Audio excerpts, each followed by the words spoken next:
Hello, everybody. This is a kind of fun event here, doing this from home, but I have to start off by saying, of course, that I am not an agent of the Gila River Indian Community, so I cannot speak directly for them.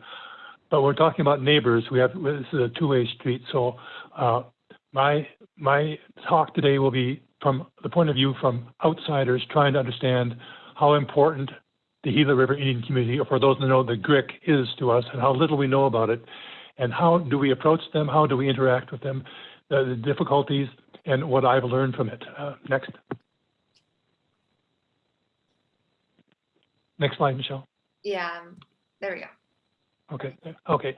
So as you can see, the point of view from Phoenix, looking around, it's what to me always impresses me is how little we know about what's going on in our neighbors right next door, right beyond Chandler and Gilbert.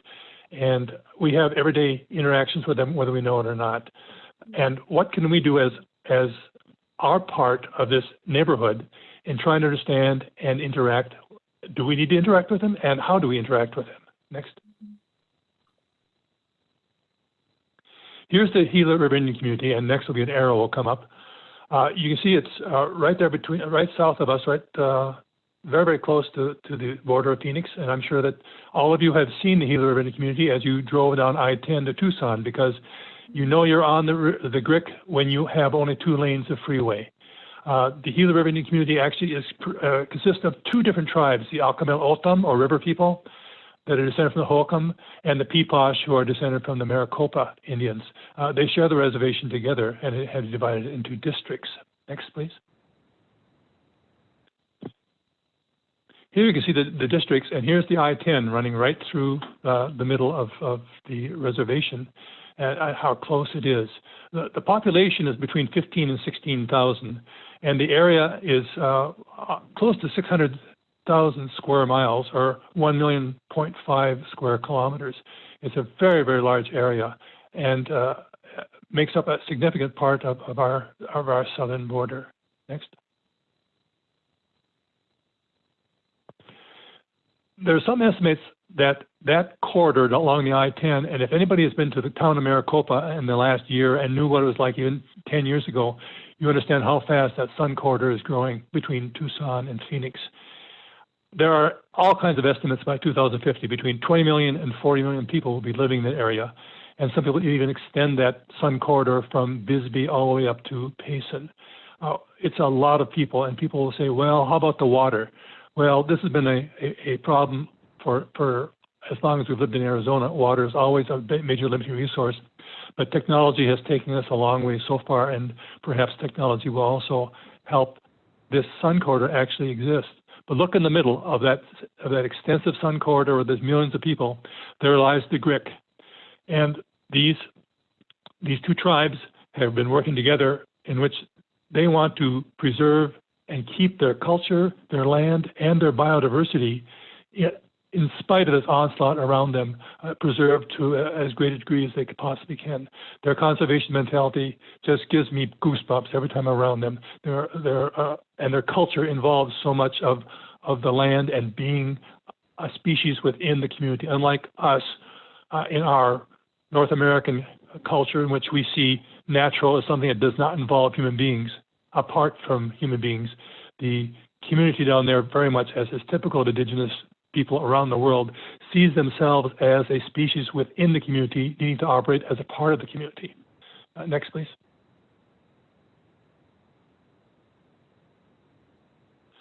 This is how we legally see indigenous peoples here in the United States. The latest definition has been domestic dependent nations.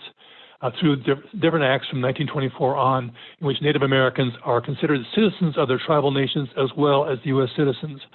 However, what I've discovered is they're sovereign as long as we want them to be sovereign, and it causes all kinds of confusion and mixed messages. For instance, major crimes on the reservation, like murder and kidnapping, are handled by the FBI, while other crimes are handled by the tribal police.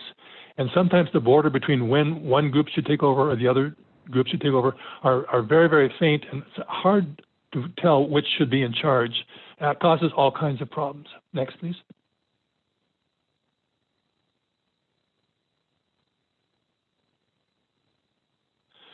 There are lots of books, and so I found myself trying to keep up on the history, talking to people down there, and there are several books that have involved that have given me a lot of insight into the history. And really important for interacting with any kind of community is knowing where they've come from, what is their background, what is their history, how do I understand them in that part of their very, very important culture. Of all these books, the one there on the right, An Indigenous Peoples History of the United States by Roxanne Dunbar Ortiz, was my biggest eye-opener. Talking about seeing American history from the point of view of Indigenous peoples gave me a whole new insight. Words like genocide, colonialism through settlers. These are things I had never thought about before and certainly never gotten in any of my classes of history. But understanding that point of view gave me much more insight into reticence, keeping people from the outside out, not wanting or welcoming inside their reservation people from the outside. Why was that such a strong part of what's going on there? Historically, the O'odham have been very, very open people. They were considered during travel times in the 1700s, 1800s, a place to stop by and get food and to stay in a very friendly situation. That's changed completely. Next, please. So historically, the Gila River was a major, major part of their culture, what they were doing, how they're operating, and it flowed freely, sometimes miles across, especially in the spring. They historically had irrigation from the Gila River that was used for corn, squash, beans, and other types of the foods that they came to depend on and work with very, very well. Next, please. Until the late 1600s, when the Spanish explorers first came. Immediately, they introduced wheat, watermelons, cattle, and unfortunately, subjugation. You click on each of those, if you would, please. And then upstream non-Indian farmers in the more recent situation. You click the Homestead Act, please, and the Desert Land Act. No, just within the slide. Dawes Act, the Globe Equity Decree, and my favorite is the Civilized Agricultural Act that was introduced by the Bureau of Indian Affairs, in which they decreed that the people on the GRIC could no longer grow their beans and their foods that they'd grown for centuries. They had to grow something that was civilized, that would make lots of money, like cotton and alfalfa. And this was imposed on them. All these acts imposed different things. The Dawes Act was very much involved with taking kids from them, making them into civilized white people in schools, things like this that had never, ever been forgotten, even though they're not active right now. These are the types of ways these people have been dealt with all these years. Next, please. And because so much of the water was diverted through all these acts, mainly to the benefit of white ranchers and farmers upriver on the Gila River, this is what the river looks like now. It virtually never flows. Maybe occasionally in the spring there might be 1 or 2 days when the snow melts really high. You might see some water coming down, but never again do we see the miles and miles of water that used to run through here and on which the O'odham were dependent completely. Next, please. Here's one example of how important the GRIC is to us, even though we may not know much about them, we may not care about them, have no information about them. They are part of our lives, whether you like it or not. Up until the 1970s, the indigenous peoples around the United States were not allowed to hire their own lawyers. They had to depend on the Bureau of Indian Affairs to supply them lawyers, most of whom were not very sympathetic. For instance, the way that the I-10 was put through the reservation was by the BIA seizing the land with virtually no input from the GRIC at all. So the I-10 was put through right through the middle of their land. This is the kind of thing they've been facing for years, even fairly recently. Finally, in the 1970s, they were allowed to hire their own lawyers. And they worked for 25 years to regain the water from the Gila River that they had lost. Finally, in 2004, President Bush signed a decree, signed a law that returned the Gila River water to the Gila River Indian Community. But of course, by that time, there's no water in the Gila River. So to make up for the water that's not there in the river, by law, 23% of all of our CAP water, that's a lot of water, was turned over to the Gila River Indian Community to make up for this loss of the Gila River that had been taken up by farmers upriver for so many years. Next, please. Early last year, we were faced, the 7 states around the Colorado River who used the Colorado River were decreed by the federal government that they had to come up with a drought contingency plan, that if some of the major lakes that are along the Colorado River fell below a certain level, then there would be very, very strict rules on who and how much water could be used, who could use the water and how much water could be used from the Gila River or from the Colorado River throughout all these states that are running along the river. If each state did not come up with a drought contingency plan by March of 2019, the federal government would take over that state's use of the water and the way to use that water under the drought contingency plan. Nobody wanted that. Arizona was one of the last states to finally come up with a contingency plan because we had no water. And they were really struggling. Finally, Governor Lewis, who's pictured there on the bottom, Governor Lewis of the GRIC, said, "We've got extra water now, and we're willing to lease back this water so you can meet your drought contingency plan." Our legislature and our governor were ecstatic. They finally could meet the contingency plan with just days to go. And without telling anybody, the Speaker of our state house decided that he needed to give some water to his rancher friends in Safford, and without consulting anybody, he started to change the rules about how much water could be stored by these ranchers upriver without consulting the GRIC, without even talking to them, which has been typical interactions with them, which made it very, very difficult for them to continue on with their plan to lease us that water.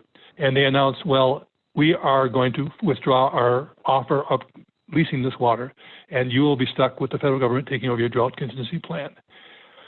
There was no little panic in the legislature and the governor's mansion, and finally the Speaker of the House backed off on his plan, and we were allowed to use the water from the GRIC and meet our drought contingency plan. Again, one small example of how much we're involved and how we treat these people. When I asked some of these ranchers, they didn't know exactly what was going on, but I asked the ranchers why they were so likely to go ahead and do these changes without consulting the GRIC. One response, which still amazes me, was, "These are a conquered people. Why should they have those kind of rights? They shouldn't control us here in the United States." And that's the kind of mentality that's still there. Often it's in not quite so blatant. There are dog whistles going on, but it's the type of situation that is there all the time, and the GRIC, members of the GRIC community are facing this all the time. Next, please. So with the extra water, the plans are to increase the number of acres of agriculture from 40,000 to 140,000 within the next 10 years. They are doing alfalfa, they're doing pecans, a lot of the types of agriculture products that return quite a bit of money.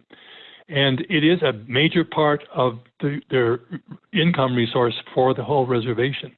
Quite often, what some people will do is they no longer live on the reservation. Community members have moved to Gilbert or Chandler and then leased their land to private companies to raise these products, and then they can get a percentage of the profits from those agricultural products. But within a very short time, this agricultural land is going to be our bread box. It's going to be the source of a lot of our agriculture products that we are using right here in Phoenix and in Tucson. Next, please. Also, of course, you understand there are casinos, and these casinos on the Gila River Indian Community are a major source of income. I've several times asked some of my friends down there on the GRIC, why aren't they selling some of their artwork, their baskets that they weave, the jewelry that they make, like I've seen on other reservations? And the response has been, we don't need the money, which kind of amazes me. They are quite independent because these casinos are returning a lot of money to them. Part of the Proposition 202, the Arizona state law, directed these tribes to return up to 8% of their profits, and were relegated to very specific types of ways the general treasury could use that in Arizona. It works to some degrees, but nevertheless we're understanding here's another interaction. We are receiving money from the Gila River Indian Community. They are providing us with a significant amount of money to our general treasury for the state. Next, please. They also have 3 industrial parks where they're either mining gravel, have concrete. There are different types of industrial types of situations where they are diversifying themselves as much as possible to try and keep their economic situation quite stable, not depending on one only agriculture or only casinos, as we've seen the casinos been closed down now. So they've diversified quite nicely to make sure that they have income coming in through several sources. Next, please.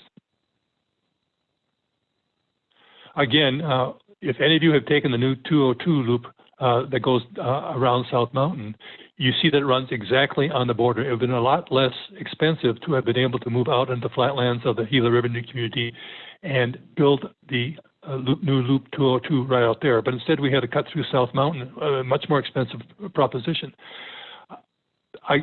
From what I understand when I talk to people, it is, again, based a lot on mistrust. So often, they have been told, this is what we want to do, can we use your land for this?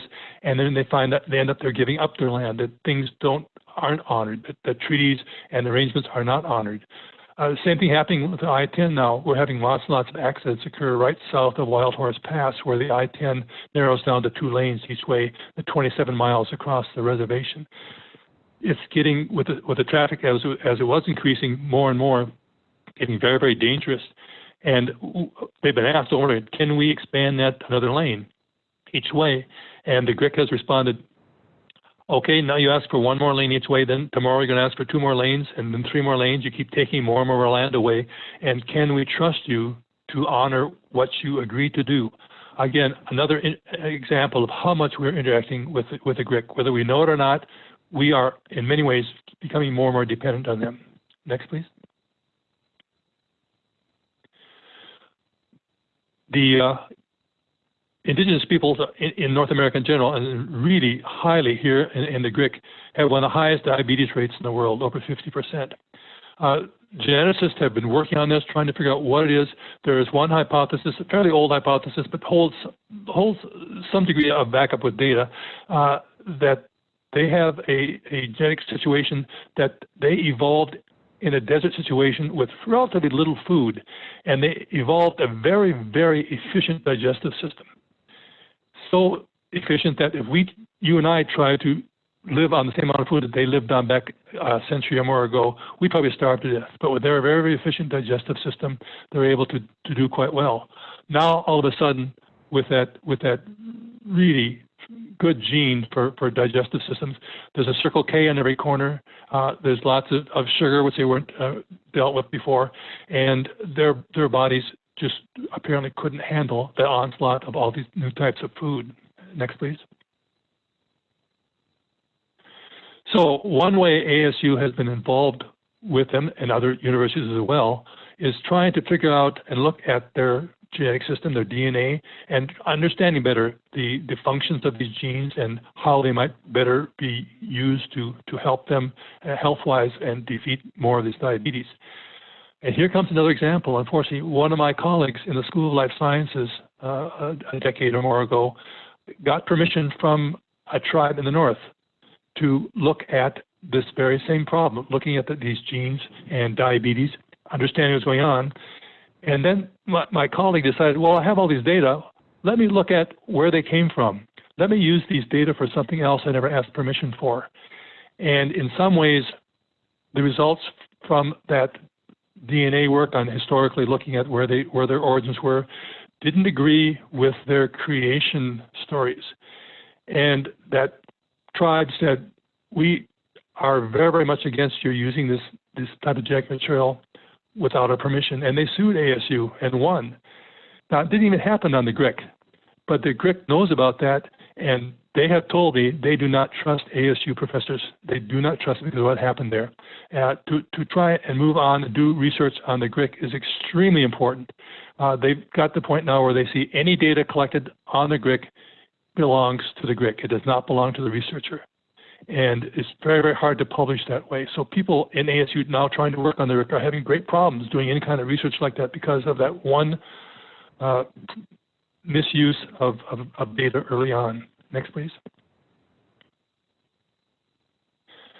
One thing they're trying to do now is restore some of the native crops that they had stopped growing, different types of beans especially, that are much more in tune with their genetics and their digestive systems. It's not easy. It's very, very difficult to get people to move back from sugared foods and things that they've gotten used to now. But little by little, understanding this also as part of their culture has been a really good way to try and restore the use of these very, very effective native foods. Next, please. So ASU and GRIC do have some engagements, little by little. Would you click on the next, building sustainable housing, please? And we've heard from our introductory speaker that some of the ASU faculty, especially in architecture, have been working with the BIA to try and build housing that is much more efficient here in the desert. In general, the BIA has got a kind of one house. When they build a house, it's one house serves Minnesota, Arizona, Pennsylvania tribes. They hardly change the architecture. And what happened on the GRIC is with the middle of the summer, the people are ending up having electric bills that were just astronomical because of the inefficient structure of the housing. But by looking at native housing and how they arranged the branches, how they built the houses, turns out that if you copy some of those type of architectural approaches that they've been using for centuries, they were naturally cooling the house, and they've been able to introduce that as a new way to construct houses and keep the cost of electricity down. Next, please. Youth suicide prevention and early intervention is another way which ASU has been working quite successfully with the GRIC. There are problems, and when we understand the historical aspect of these tribes and what they have gone through, we also understand some of the psychological aspects and begin to understand they have problems. Now, it's not only there. I have friends constantly telling me, well, look how poor they are, look how much garbage they have. And I say, let me take you downtown Phoenix. I can show you some of the same things going on there. There are patches, and there are problems. And they are working on them very hard. But again, we need to understand what was the source of this sociological breakdown, this cultural breakdown that has probably very much helped this suicide prevention and early intervention become a necessity.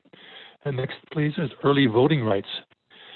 Because many of the people on the reservation do not have a fixed address, they can't receive early voting. And that's affected their right to get to vote quite significantly. So ASU has been working with them to arrange that they do get permanent addresses and work around this problem of having their voting rights taken away from them. And next, the internet connections. Much of the reservation was without really good bandwidth and internet connections, and ASU has been working quite successfully with restoring that type of work as well.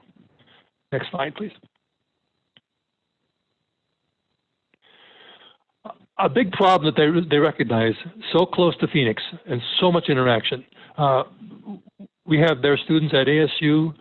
Many of the people who have moved off the reservation and then leased their land are moving because of schools and prefer to live in Gilbert and Casa Grande and other places, largely because of the schools.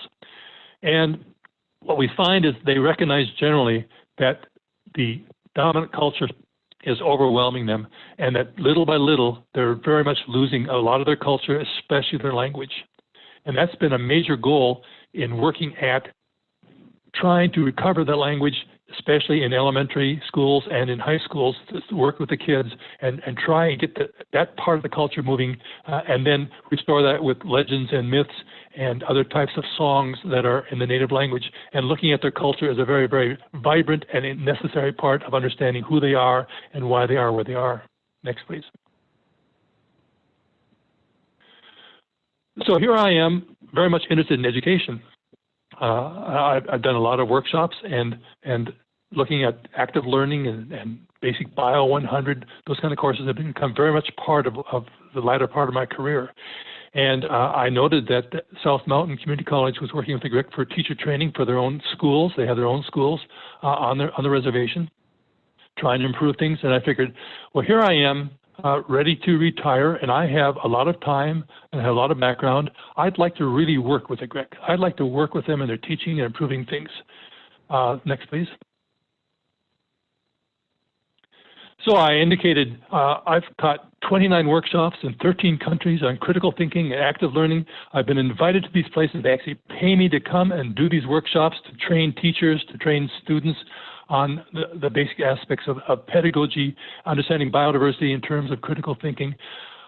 Next, please. And on top of that, I've worked very successfully in Ecuador and Peru and with the Shuars, the Quechua, the Yagua, the Cofans. I just came back last week from the Amazon where I was working with the Mayahuna. I figured, wow, if anybody's got something to give to the GRIC, look what I can offer. And I said, wow, let me contact the superintendent of schools and I'm going to offer my services. I said, I'm going to make your schools better. Look at what I can do. And I sent an email off. I sent an email here and I contacted people. Next slide. And my response was, no response is a response. Next, click again, please.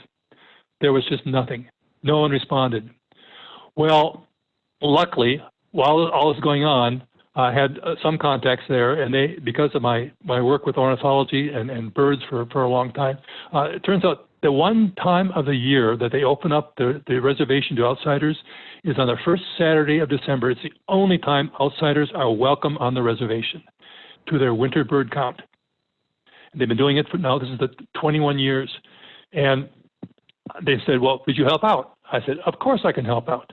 And I started rounding up people here from Audubon societies to help out. And we were able to spread ourselves out and work in trying to teach and look at the birds that were down there, teach the birds and how important they were to especially the kids, to their parents as well. Well, one thing led to another. The bird count this last year, they got so excited about going. I don't know why they put my picture on their poster, but little by little, I was making more and more contacts. And this winter bird count is important not just for the birds, but at the end of the bird count, we all get together, 200 or 300 of us, outsiders and community members, to share their culture, to do dances, to share in their food, and to understand what they are, and why they're so interested in conservation and in birds specifically. How those birds have been part of their songs and their legends and myths, why the birds represent their different groupings that they have within the tribe. Next, please. Here's part of the group of kids and participants looking at, excited about what's going on around them, not even knowing that, for instance, right behind us was a bald eagle sitting on the post. They went really crazy about looking at these things that they hadn't seen before, not knowing on the reservation how many birds. We found now almost 250 species of birds on the reservation doing this kind of work. Next, please.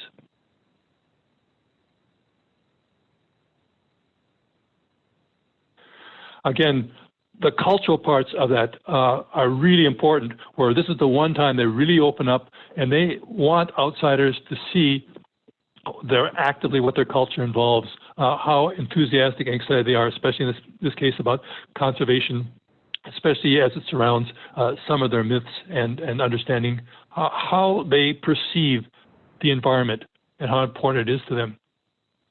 Next, please.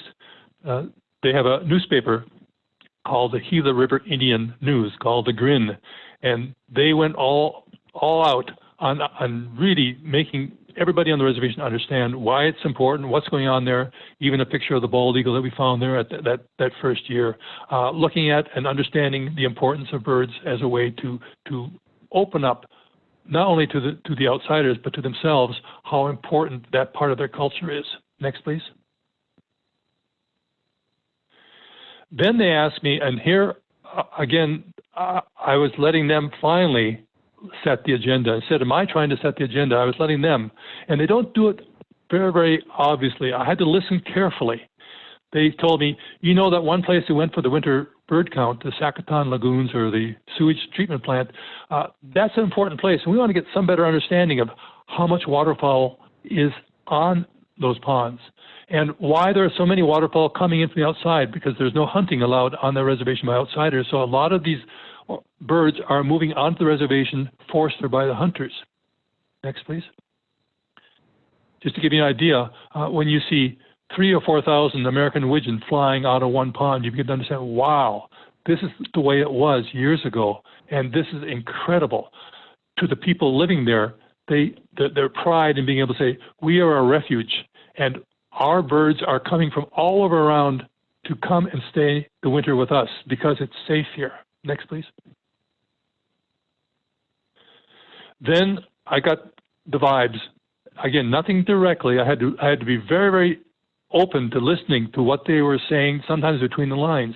And they indicated to me, as I got to know some people, individuals better and better, and they came to trust me more and more. They said, you know, it'd be a good idea if we had a better idea of what the context of that 1 day's data each year are doing. Now, they had 21 years of data for the first Saturday of the month. They didn't have data for any other days of the year. So I said, you know, could you help us fill in those blanks? And so I started surveying in 2017. I started surveying some of these artificial wetlands with the idea of how important they are and how does it fit into context for that 1 day the winter bird count is given, to give them a better idea of when birds are common, what birds are here, when we should expect some things, and when things are changing. Next, please. Then they said, well, we've got some other places here. Can you expand it? So the Lone Butte Retention Pond was another place. Next, please. And then the Chandler wastewater treatment plants. The city of Chandler actually has sewage ponds right on the reservation. They've had them there for about 30 years. And it's another place where the birds just come roaring in, just amazing numbers. Next, please. And then I got, again, more vibes, nothing direct. They kept saying, you know, we aren't sure about salt cedar. It's an introduced plant, an introduced tree from Southeast Asia, or Southwest Asia. Should it be so common? And is it good for the birds? Should we instead be taking it down and trying to put native mesquite back in? So they asked me, here's salt cedar on the left, on the bottom, mesquite on the right. They look very similar, but the mesquite has a lot more insects, native insects. The salt cedar has so many tannins and chemicals, not many of our insects can handle it. So I started looking at and comparing a couple of sites that were virtually identical in every way, except one is salt cedar and one is mesquite, giving them the indication that, yes, mesquite holds many, many more bird species. But on the other hand, salt cedar can grow in places where, because of the aquifer going down, the amount of water going down, mesquite can no longer grow. So yes, salt cedar in general can be negative, but it can also be neutral. It can be positive in some cases, giving them a better idea of how to manage their own land. Next, please. Then finally came something which I really, really enjoyed. They asked me to write a little booklet for them on the winter birds of the Gila River Indian Community. They wanted it very compact, a little field guide. So I took the photos and I did the write-up, and then I worked with the elders and both the Peeposh and the Otham people to try and figure out which birds to select. And they used most of their myths and legends and songs as a center core for choosing those birds. And then they put the name in their language. Most of these are Otham names, along with the English name and the English description. And now these are being used in grade schools and high schools.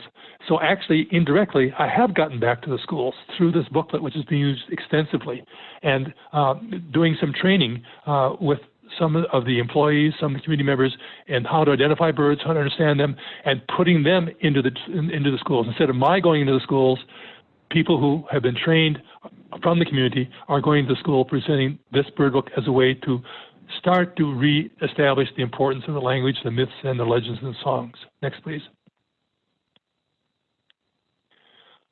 One other great thing that they've done, this is the fifth site they've asked me to do, is that all that extra water they've taken, they decided that from the CAP, they want to restore their aquifer. Now, our aquifer in general is falling very, very fast. That's the underground water. It's falling 20, 30, 40, 50 feet. And as it falls, the land above it often subsides. There's been cracks in the I-10. There's been houses that have been cracked because the aquifer is falling so fast. They're using some of that extra water from the CAP to actually restore the aquifer up to within 14 feet of the surface. And they're doing it in a way that also helps the environment. Here's the Gila River Interpretive Trail. It's at the site down by Sacaton. They plan to have 12 of these sites where they restored open water. They have paths through here. They have interpretive signs for the local people, for the community members, and they have a guide who's always there ready to help them. And I've been involved and helped train them. And what I'm doing now here is they planted cottonwoods and all kinds of trees around these waters, and they're growing very, very fast. They want me to document what birds are here now And what birds are here 5 years, 10 years, 15 years from now as this place matures. They're planning to build 12 of these sites along the former Gila River Indian Community, and they will all be these extensive wetlands working to help restore their aquifer. Next, please. Here are some of the people that I've been working with, and I've found instead of moving in and trying to work with big groups at one time, what I've done is one by one, I've gained the confidence of these individuals from Jared and Curtis and Will and Andy and Woodrow, having them understand why I'm there. All my work down there, I'm going down, it's a lot of miles. I go down 3 times a week, and it's about 60 miles round trip, using a lot of gasoline.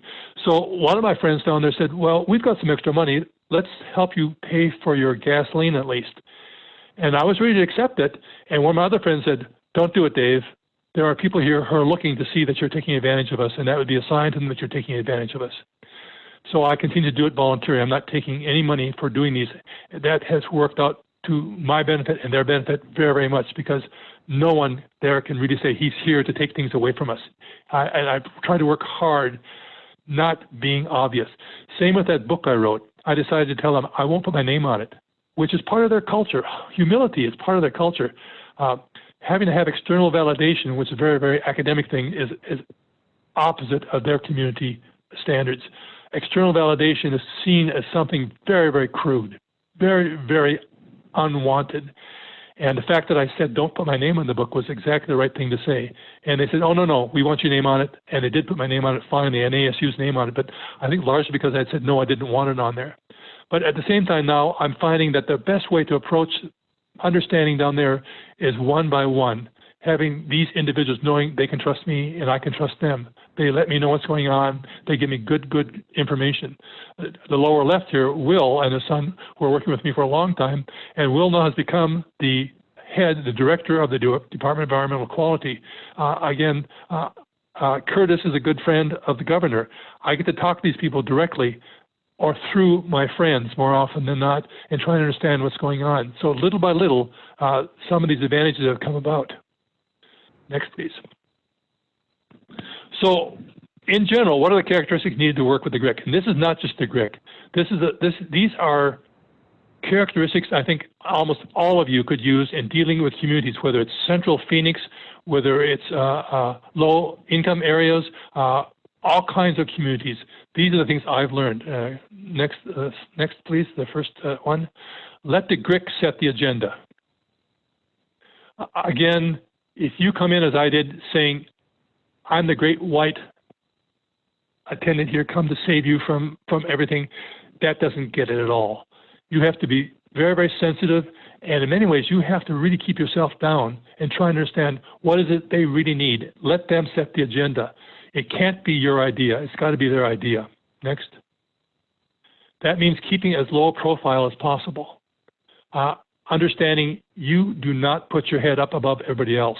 That is a typical mistake that outsiders make there, where they want to gain attention, even if it's unintended. Again, ASU academia, university academia in the United States very much goes on these external validation, all the ways in which you're honored for doing what you're doing, all the ways in which you're recognized for doing, go against their culture.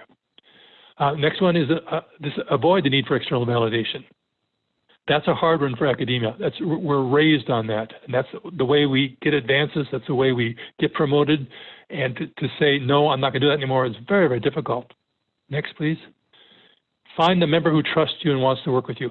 I found instead of trying to go down there and do a kind of a mass approach to lots of people simultaneously, you have to be very, very patient and very, very long-term investment-minded in looking for the people who can come to trust you and want to work with you, and then you can work with them much more advantageously. And the next one I found is you don't expect explicit directions of what is acceptable or not. They expect you to know their history. They expect you to understand their customs and their heritage, why they do what they do and why they don't do what they do. It's not the kind of thing where there's a class where you can learn all these things at one time. You have to be very sensitive to understanding that and read between the lines. And the next one follows on that. Be sensitive, but don't become paranoid. that's a rough line to walk. You want to be sensitive, but boy, if you become paranoid, that can cause just as many problems. Next is to understand their history and cultural norms as well as you can. That's a basis for your working with them. If you aren't willing to learn the background of why they are, where they are, what they're doing, no matter how good your intentions are, you probably won't get very far. The next one's an important one. I've had friends who have worked with indigenous groups for 20, 30, 40 years, and they've come to realize you will never be a member of the GRIC. You will never be Hispanic. You will never be a member of that low-income community. You're always an outsider. In some cases, a more trusted outsider, but you've got to realize you will never be a member of the GRIC or the community that you're dealing with. And that's important that you understand and recognize that, because it comes to the next one, why you are there. Never forget you are trying to work yourself out of a job and are not there permanently. You've got to be training local people to take over from you, and that you are not there forever. And the sooner you can do that, the better. And have people taking over for you, that is the most effective way. And finally, boy, you've got to be patient. It's going to take a long, long time quite often to gain the trust and be able to work effectively with what they want done, which in some ways brings us back to some of the problems we've talked about with embeddedness, social embeddedness at ASU.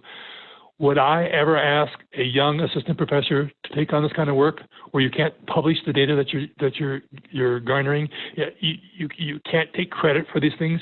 It's the kind of thing that would be extremely difficult to ever be able to handle as a young assistant professor, the way the reward system operates now at ASU. So it's, again, something we need to work on if embeddedness is going to be something part of the future.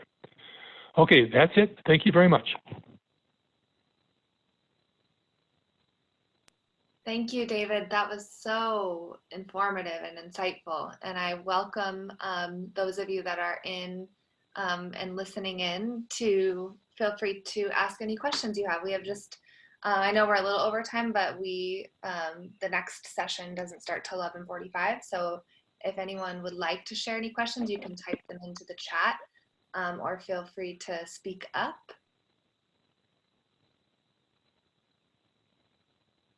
And if you don't mind, I'll actually start with a question for you, David. Sure, Michelle. I'm interested in this, well, in many of these points, but in this last point you brought up about the incentive structures, because I was thinking as you were saying, you know, we can't take, or external validation is sometimes seen as crude.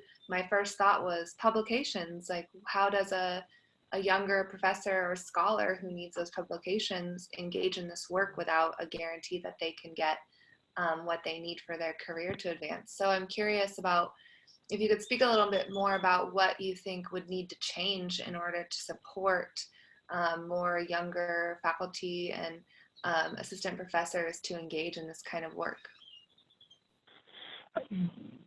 Yeah, that's a really hard one. One thing I've done in Peru, I haven't done it so much here. One thing I've done in Peru is we've been videotaping cultural legends and myths and songs, and garnering natural history information from those legends. And we've learned a lot about the Amazon from them, from the legends. Same thing here on the GRIC. Their legends hold lots of natural history information that we are not aware of yet.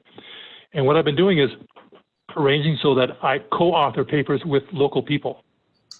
And that quite often works. It gives them indication that this is not just for me, because they know you're getting a grant, you're getting $1 million grant to do our data, and they see that as just not acceptable. But if you do things like that, where you actually are including them, not just in acknowledgement as co-authors on these papers, that's one way to get around it. It takes a long time. Some of those books that have been produced on the GRIC that are very informative, they've been written by outsiders, and I hear it over and again, yeah, they're getting royalties off the information they got from us. So again, there has to be a long-term information sharing philosophy that develops between you and someone who trusts you. And being co-authors, I found, is one really good way to get that going. Mm-hmm.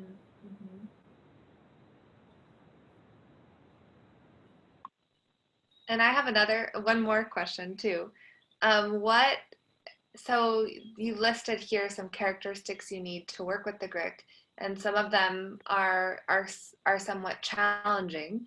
And I'm curious, what is it that really motivates you? Like, what do you enjoy so much about working with the GRIC and other Indigenous communities that you've partnered with? That's a hard question too. I've worked for 50 years with Indigenous peoples in the Amazon, mainly in the Amazon, and I hadn't worked with any Native Americans here in North America at all. But as I retired, I thought, wow, this would be a situation where I enjoy working. I learn so much with them, and one thing I found is we instantly share an interest in birds.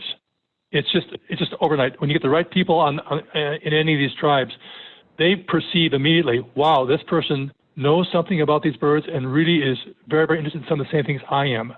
Whether it's for hunting or observing or for whatever it is, that shared common interest was something that really excites me.